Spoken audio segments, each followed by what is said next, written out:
Saa hizi kuna mambo ambaye hata kama tunasema ati BBI, kuna mambo imekuwa magumu sana.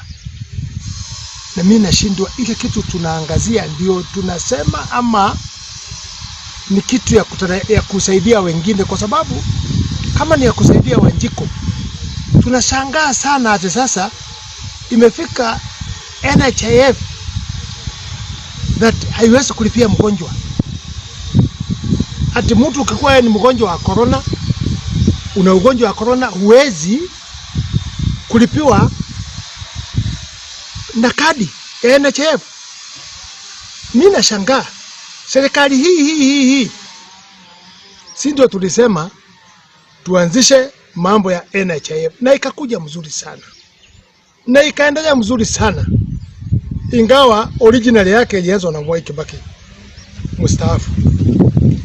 Sisi tukakuja tukaichukua Jubilee, ikaenda mzuri sana.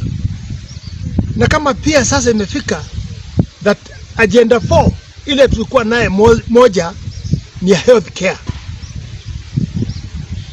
Sasa hizo 4 agenda inapigwa na handshake, kwa sababu sasa BBI imekuja, inasemekana hata mgonjwa hawezi kulipiwa na kadi ya NHIF. Hata insurance wengine wanaanza sasa kufuata mtindo huo wa kunyanyasha Wanjiko, ya kusema hata hao hawezi kulipa. Kwani kuna ugonjwa na ugonjwa. Insurance is insurance.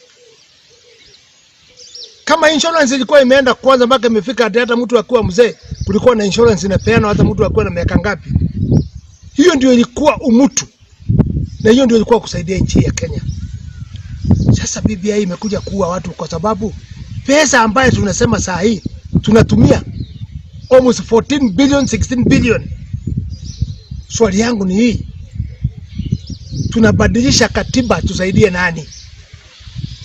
Kama hatuwezi saidia Wanjiko for now asikufe kwa ugonjwa hii ya corona, na tunajua corona ilikuja namna gani. Ndege ya kwanza kutoka China ilipokatazwa na ule kijana ule alipiga picha na akasema kuna ndege imekuja na imetoka China pale iko corona.